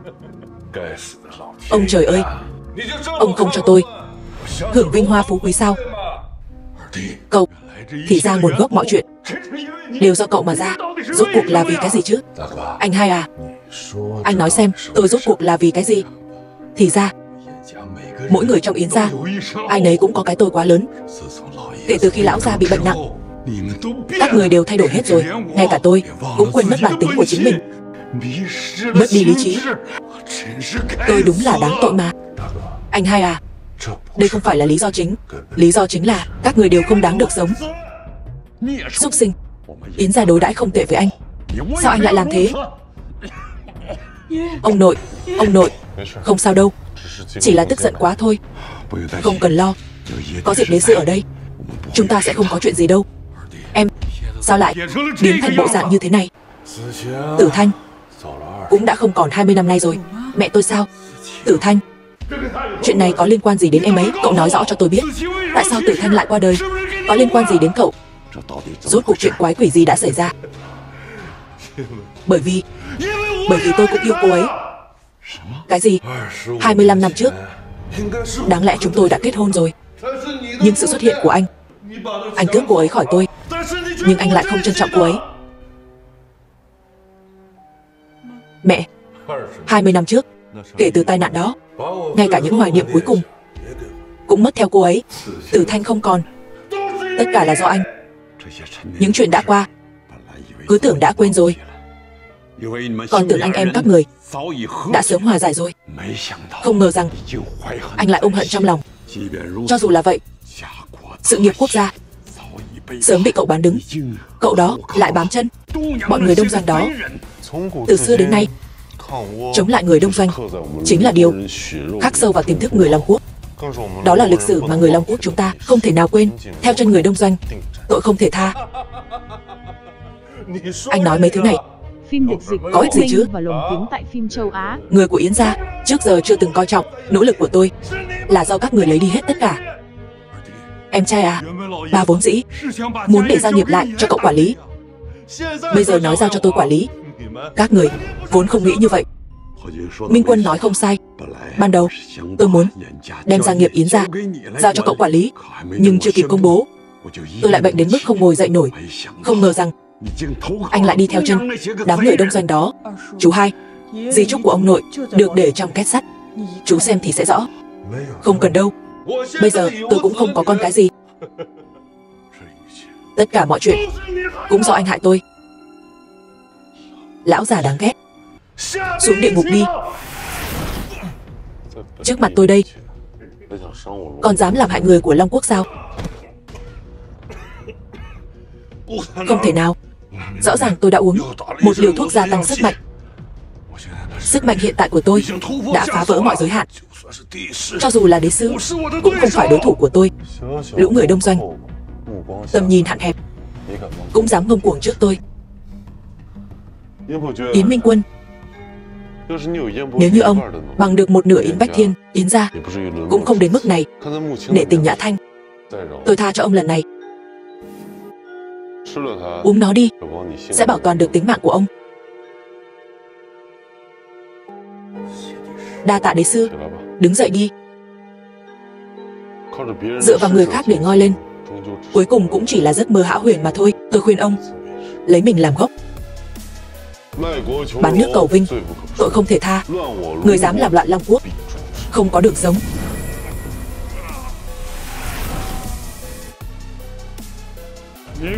Tên khốn kiếp, hôm nay chính là ngày giỗ của anh. Cuối cùng cũng tới rồi.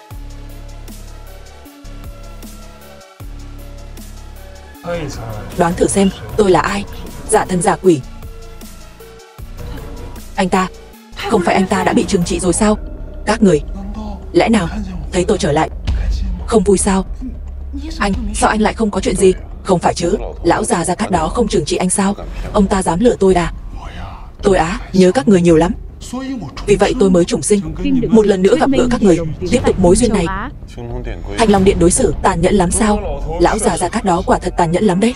Tĩnh mạch toàn thân của tôi đều bị ông ta làm tắc nghẽn hết, hơn nữa chân tay và xương cũng bị ông ta làm gãy hết. Tôi còn tưởng cả đời chỉ có thể nằm một chỗ, nhưng ông trời không tuyệt đường sống của con người đã mở ra cho tôi một cơ hội. Giờ tôi không chỉ sống mà còn có thể thoải mái bay nhảy. Hơn nữa, tôi còn tu luyện được nhiều thứ mới.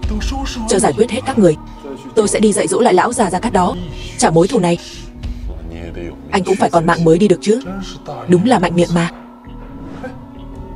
Yến đại tiểu thư, đợi tôi xử lý tên khốn này xong, tôi và cô sẽ bàn chuyện hợp nhất với nhau. Thế nào? Hỗn xược, súc sinh, còn dám nói bậy. Minh Quân, bà Minh Quân, người đẹp, bây giờ tôi sẽ chiếm lấy cơ thể cực âm của cô. Tôi khuyên tốt nhất không nên làm vậy, nếu không tôi sẽ khiến anh chịu đựng nỗi đau thấu tận tâm can. Diệp đế sư, không thì hai chúng ta thương lượng chút. Con chó của đông doanh không có tư cách nói điều kiện với tôi. Cơ hội chỉ tới một lần, không có lần hai đâu. Tôi cũng cho anh một cơ hội. Bây giờ cút khỏi Long Quốc, nếu không ngày này năm sau chính là ngày giỗ của anh. Diệp đế sư, anh vẫn cứ ngoan cố như vậy. Mỗi người dân Long Quốc đều biết giữ gìn bản thân mình. Một nước nhỏ làm sao có thể so được với văn hóa ngàn năm của Long Quốc. Đúng là chán sống.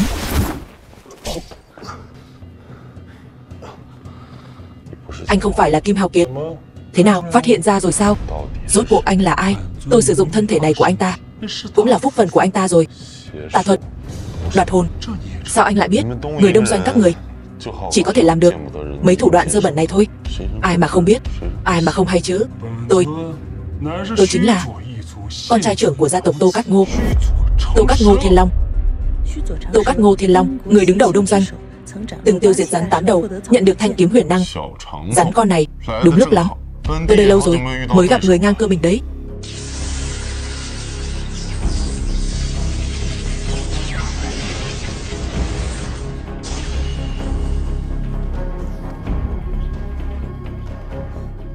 Tô Cát Ngô Thiên Long, anh chính là người đứng đầu Đông Doanh sao? Phim được dịch, thuyết minh và Phải. lồng tiếng tại phim châu Hôm Á. nay tôi sẽ tiêu diệt người đứng đầu Đông Doanh, dùng thân xác của anh bồi đắp phúc mạch của Long Quốc, dùng máu thịt của anh gột rửa sông biển của Long Quốc, dùng mắt của anh lấp đầy núi non của Long Quốc, mang lại cho Long Quốc một mảnh trời thanh bình. Gì đấy đế sư? Đối với tôi, anh chẳng là cái thá gì hết. Ngô Tuyết bảo vệ Nhã Thanh. Vâng, thưa chủ nhân.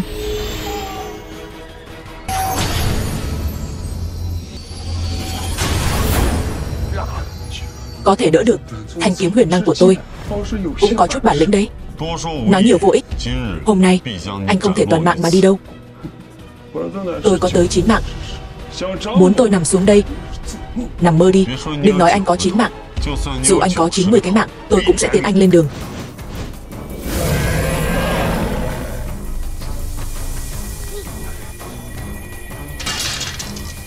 Thứ vô dụng này chẳng có chút tích sự gì.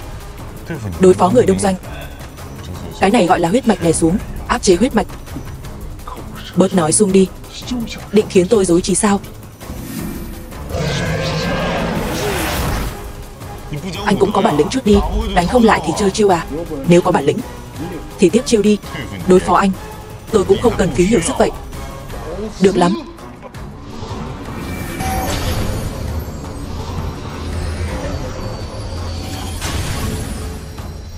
Diệp Thành, chỉ có vậy thôi sao mà cũng dám tỏ vẻ với tôi? Phế vật, người đẹp. Nếu không phải cô có cơ thể cực âm, kiếm có khó tìm, nếu không vì các người giúp tên phế vật này, tôi nhìn thôi cũng thấy chán ghét rồi. Cầm miệng. Một tên Đông Doanh rách nát, còn dám xúc phạm Long Quốc sao? Đồ ăn hại. Tên rác rưởi này lại dám mắng tôi. Bây giờ tôi cho anh một cơ hội để lập công. Kết cục thế nào anh tự hiểu rõ. Tôn thượng yên tâm, tôi sẽ dọn sạch đám rác rưởi này. Em trai, đừng chấp mê bất ngộ nữa. Bây giờ tôi mất hết tất cả. Tôi chỉ muốn sống thôi. Làm vậy có gì sai sao? Làm lại từ đầu. Chúng ta vẫn có thể sống tốt. Yến gia còn chưa lụi tàn. Miễn là cậu quay đầu, tôi tin Diệp Thành nhất định có thể cứu cậu. Nhìn Diệp đế sư mà các người tôn kính kia, đứng trước tôn thượng cũng không đỡ nổi một đòn. Đi theo cậu ta, Yến gia chúng ta nhất định bị diệt vong. Không bằng chúng ta dựa vào tôn thượng, may ra còn có con đường sống.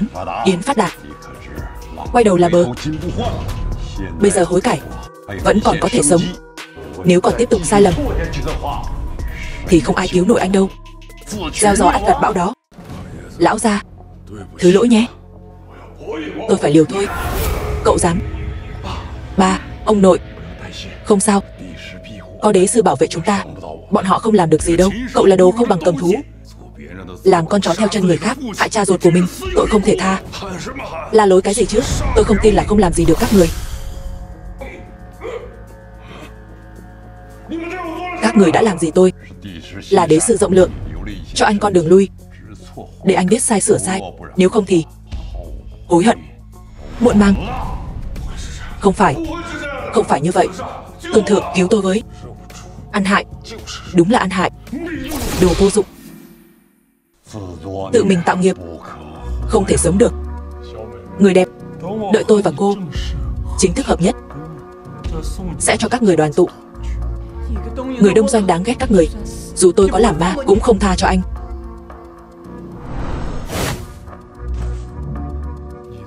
Mạng của cô nằm trong tay tôi, được sống hay không cũng phải do tôi quyết định. Sấm sét ngũ sắc, người phụ nữ của đế sư ta cũng dám động vào. Hôm nay tôi sẽ tiêu diệt thủ lĩnh của đám người Đông Doanh. Phế vật, dám đến đây xem, tôi sẽ cho anh nếm mùi.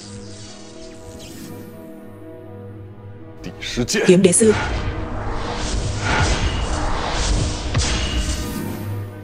Bất luận lúc nào, bất luận nơi đâu, kẻ nào dám xâm phạm Long Quốc đều phải đền tội.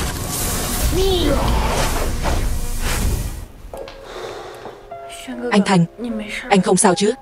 Không sao.